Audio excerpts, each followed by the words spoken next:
வந்தவரை இப்படி கூறிவிட்டாரே, என் வாழ்க்கை எவ்வளவுதானா? படைத்தவரும் பழி தீர்த்து விட்டார், நிந்திக்கக்கூடியவரும் பழி தீர்த்து விட்டார்.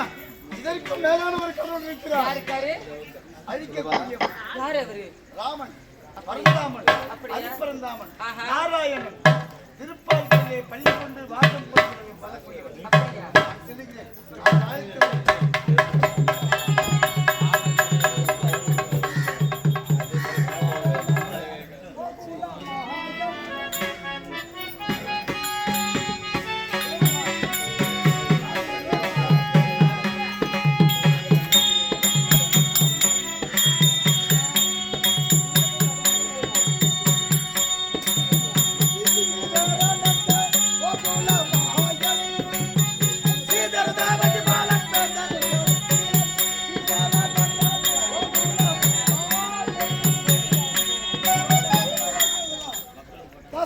சொல்லக்கூடிய 10 அவதாரம் எடுத்து அசுரர்களை அழித்து என்னவோ தெரியவில்லை. நாரதரின் வேலை நாராயணன் நாராயணகிரி நாராயணகிரி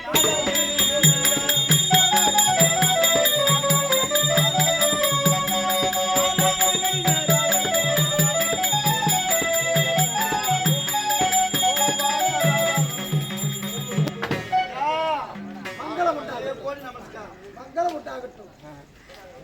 ஏன் இந்த காலையில் வந்து தரிசனம் பெற்று சென்றேன், மீண்டும் எதற்கு வந்திருக்கிறேன் என்று யோசிக்கிறாய். காரணம் இல்லாமல் வருவேன். அந்த நாரதன் ஒரு காட்சியை கண்டிருக்கிறேன். என்ன கண்டாய்? நான் பூலோகம் ஒரு வழியிலே பூலகத்தை நாடி வரும் வழியிலே காணாத திருக்காட்சி. என்ன காட்சி? சற்று சொல்லு. ஒரு வறண்ட பாலைவனம். வறண்ட பாலைவனம். அந்த வறண்ட பாலைவனத்திலே ஒரு பட்டு போன மரம். பட்ட மரத்தில் பால் சொட்டு சொட்டு சொட்டு. என்னடா இது காட்சி? நீ காத்திருக்கீங்க? காணக்கூடாத அதிசயமாக இருக்கு. அந்த காட்சியை பார்க்க வேண்டும். புறப்பட்டு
எங்கடா பட்ட மரத்துல பால் வடிது காட்டு. சரி போ போ.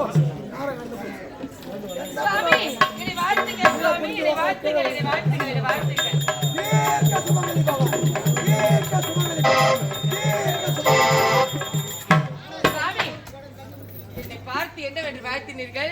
தீர்க்க சுமங்கலி பாவ பல்லாண்டு பல்லாண்டு பல கோடி நூறாண்டு எல்லா வளமும் பெற்று நீடூடி பூவோடு பொட்டோடு மஞ்சள் குங்குமத்தோடு நீடூடி வாழ்க என்று வாழ்த்தினேன். சுவாமி, தாங்கள் யார் என்று தெரிந்து கொள்ளலாமா? நான் யார் என்று கேட்கின்றாயா? ஆமா. வைகுந்தத்தை ஆள்பவன் வைகுண்ட வாசன். திருப்பதியில என்ன எல்லாரும் ஏழுமலையான்னு சொல்லுவாங்க. சுவாமி, அந்த 7 மலைக்கு அதிபதி தாங்கள் தானா? ஆமா சுவாமி, 7 மலையில ஒரு மலையில நின்று பார்த்தா கூட என் குறை தெரிஞ்சிருக்கும். இந்த பாவி குறை உங்களுக்கு தெரியவே இல்லையா? சரி, அது போகட்டும். சுவாமி, எதை வைத்து இந்த தீர்க்க சுமங்கலி பவனை வாழ்த்தினீர்கள்? அம்மா, மஞ்சளோடு இருக்கின்றாய், குங்குமத்தோடு இருக்கின்றாய், மங்களகரமாக இருக்கின்றாய். ஆகையால் கழுத்திலே தாலி பின்னுகின்றது. இந்த தாலி எப்பொழுதும் உன் கழுத்தில் நிரந்தரமாக இருக்க வேண்டும் என்று தீர்க்க சுமங்கலி பவை என்று வாழ்த்தினேன். சுவாமி, வாழ்த்தியது தவறு கிடையாது, வாழ்த்தியதில் தான் குறை உண்டு. வாழ்த்தியதில் தவறு கிடையாது, வாழ்த்தியதில் தான் குறை உண்டா? என்ன குறை கண்டாய்? என்னுடைய கணவரோ இறந்து கிடக்கின்றார். என்ன? இருக்கும்போது என்னை பார்த்து தீர்க்க சுமங்கலி என வாழ்த்தி விட்டீர்களே. இறந்து விட்டான் உன் கணவன். ஆனால் உன் கணவன் இறந்திருந்தால் நீ என்ன செய்திருக்க வேண்டும்? பூவோடு பொட்டோடும் இல்லாமல் இருந்திருக்க வேண்டும். நான் கொடுத்ததோ தீர்க்க சுமங்கலி பவன். ஆகையால் என்னடா இது? காலத்தின் கோலம், காலத்தின் சுவாமி, என் கணவரை திருப்பி தாருங்கள். அப்படி இல்லை என்றால் 7 மலை என்ன 8, 9, 10, 11 மலை சென்று அமர்ந்தாலும் உங்களை விடமாட்டேன், பின்தொடர்ந்தே வருவேன். மங்களம் உண்டாகட்டும் என்று கூறியது உண்மைதான். ஆனால் கொடுத்த உயிரை எடுப்பதற்கு யாருக்கு உரிமை உண்டு தெரியுமா? யமதர்மனுக்கு மட்டுமே. ஆனால் அதற்கு உண்டான பாக்கியம் எனக்கு கிடையாது. ஆகையால் நீ யாரை பார்க்க வேண்டும் தெரியுமா? சுவாமி, அதெல்லாம் முடியாது. உங்கள் பின்னால் தான் வருவேன். பின்னாடியே வருவோம். வாடா. மகள் மனம் நாடும் சில்லுண்டி வேலையை என்கிட்ட காட்டலாமா? உன் சில்லுண்டி வேலையை என்கிட்ட காட்டலாமா? சாமி நல்லா இருக்கீங்களா? நீ பேசுறதுனா நான் 1 மணி நேரம் பேசுவேன். இல்ல சாமி, நீங்க வரட்டு சாமி, பயம் வரட்டும். ஏண்டா உன் சில்லுண்டி வேலையை என்கிட்ட காட்டலாமா? யாக விழாவை முடித்து விட்டு வருவதற்குள் என்ன நடந்தது? என்ன நடந்ததா? அட பாவி, அழகா பிரியன், உனக்கு தெரியாது இந்த உலகத்துல இருக்குதாடா? பிள்ளையும் கிள்ளி விட்டு தொட்டிலும் மாட்டுகின்றவன் நீ. ஆனால் இந்த வேலை உன்னுடைய வேலை என்று எனக்கு புரிந்து விட்டது. என்ன நடந்தது? எல்லாம் காலம் கடந்து நடந்திருக்கிறது. அதாவது தீர்க்க சுமங்கலி பவை என்று கூறிவிட்டேன். யார? நீ காட்டிய பண்ணை நான் உன்ன பெண்ணிய காட்டி நீ பாலவனத்தில் பால் சுரக்குது சொன்னேன். அந்த பட்ட மரத்துல பால் சுரக்குது. அதை பார்த்தேன். அதிசயத்தை காட்சியில உன்னை ஆயிட்டாங்க.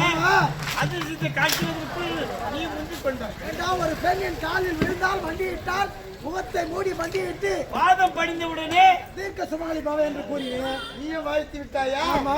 நாராயண நாராயண நாராயண. முதல்ல வந்தோன்னு வாழ்த்துட்டான், 2வது வந்தோன்னு வாழ்த்துட்டான், 3வது வந்தாலும் வாழ்த்துட்டாரு. அப்போ என்ன செய்யணும்? அந்த பத்மாவதியுடைய கணவன் சிவமணி இருந்து கிடக்கிற பிணம், அந்த பொண்ணுக்கு உயிர் கொடுத்துட்டு போ. ஏப்பா, என்னால உயிர் கொடுக்க முடியாது. ஏன்பா? நான் காக்கும் கடவுள் தான். ஆனாலும் இந்த உயிரை கொடுப்பவன் யார் தெரியுமா? எடுப்பவன் யார் தெரியுமா? யமதர்மன். அதுவே காலம் அறிந்து நாராயண நாராயணன் விதை விதைத்தவன் விதை அறுக்க வேண்டும், விதை விதைத்தவன் விதை விதைத்தவன் திணை அறுக்க வேண்டும். முள்ளம் முள்ளாடுதான் எடுக்கணும். ஆனா இந்த உயிரை உனக்கு கொடுக்க முடியாது. என்னால முடியாதுடா. அதுல பார்த்தாயா, உனக்குன்னு ஒரு மூங்கில் மரம் அதுல கட்டுறீங்க, அங்க கட்டி வைக்கிற முள்ளா ஒரு வாசியில் உட்காந்து நீ கட்டியா இல்ல பத்மாவதி கட்டுறா? அது தெளிவா அந்த சொல்லு. வழியா நான் உனக்கு சொல்ற வழி போய் அந்த மூங்கில் மரத்தை உட்காந்து ஃபுல்லா உனக்கு சரி, உயிர் கொடுக்க முடியாது. கட்டுகிறேன் உன்னை கட்டுகிறேன். வரைக்கும் உங்களை விட ஒரு விஷயத்தை சொல்லிட்டு போறேன். கட்டுகிறேன் உன்னை கட்டுகிறேன் கட்டுகிறேன் கட்டுகிறேன் என்று 16,000 கால் மண்டபத்தில் அன்று சகாதேவன் அன்பினால் கட்டினார். மகாபாரதத்தில் 16,000 கால் மண்டபத்தில் சகாதேவன் அன்பினால் என்னை கட்டி போட்டார். ஆனால் இன்று நான் கொடுத்த வரத்தினால் பத்தினியாக இருப்பவள் அந்த பத்தினி சக்தியால் என்னை கட்டுகின்றாள் கட்டுகின்றாள் கட்டுகின்றாள். இதாடா உண்மை. மூங்கல் மரத்துல போய் நில்லு. சுவாமி, இவராலே முடியவில்லை. ஆமா. ஏனென்றால் யார் ஒருவன் உயிரை எடுத்தானோ அவனிடமே செல்லுகிறேன். இந்த உயிரை யார் பறித்தானோ யமதர்மன் செல்லுகின்ற வைசுதாப்பட்டினம் சந்திக்கிற அந்த யமதர்மனை அவனை இங்கு அழைத்து வருகிறேன். வந்தவுடனே பாதம் அணிந்து அப்படியாக